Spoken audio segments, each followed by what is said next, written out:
So we'll begin with the Father, the creator of order. Obviously, we see this again and again. You might know him as God. You might recognize him as God. But there is a Father in the sky in almost every system.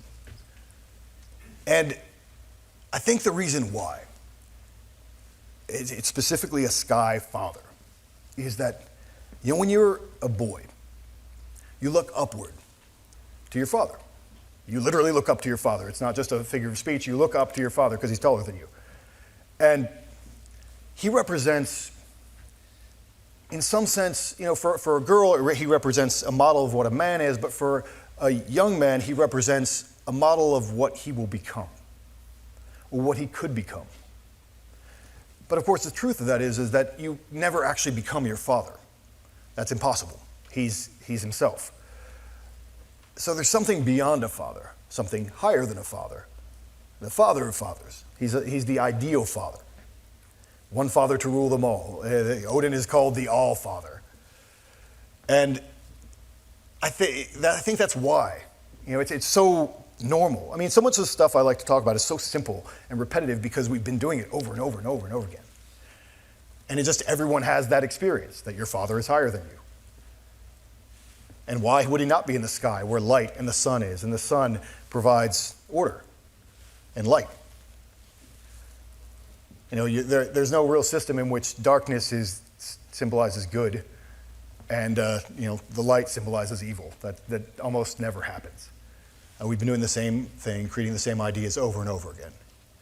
So he's motivated by logos, which is, of course, logic and reason. And each of these figures has a kind of excellence to them. Like, what is their excellence? What is their arete?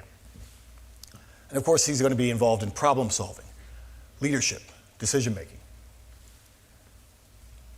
And the other thing about the father, and the symbolism of the father and the striker are often very similar because the father and the striker usually becomes a father. Or he doesn't have to become a father. Basically, like, you can't become a father without usually being an ascended striker. Most of the people, whether you're George Washington or Zeus, you had to kill a monster of chaos before you could take over your kingdom.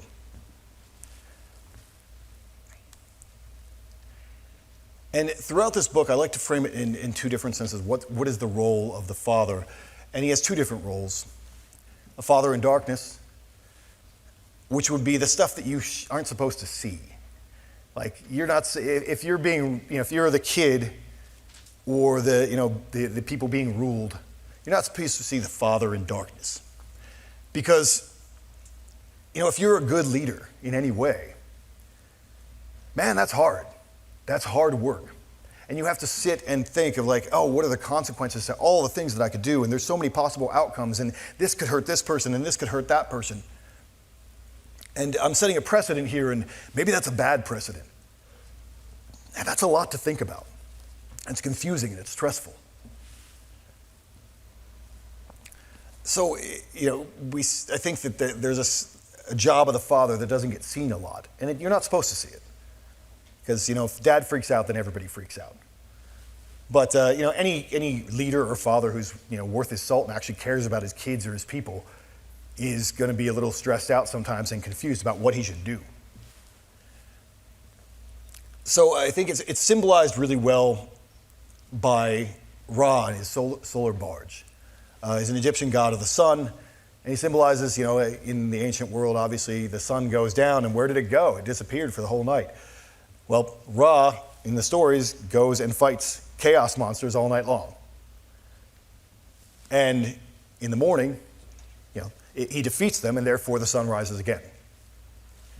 And it's just a really beautiful image. And it's also really symbolized really well, the father in darkness is symbolized really well by Odin, because there's a story about Odin that he was on the tree of life, Yggdrasil, for a whole 9 nights. It was windy, no one gave him any horn or loaf. And he did this not for, it wasn't a sacrifice. It sounds Christ-like, but it's not quite the same thing. He did this for knowledge. For in this case, the symbolism and magic of writing and the runes. And so he sacrificed himself at night and went through this ordeal to understand the world. And then the Father in light, as I said, he makes and oversees laws because he's already made his decision. This is the part that you see. This is the confident Father who tells you, okay, this is what we're going to do, and this is why, and this is the course of action, and we're going to stick to it. And I love the idea. This is a great image, and I think I just heard that somebody else used it, but we love this image because it shows what the Father does. He draws lines. And that's present in the language as well.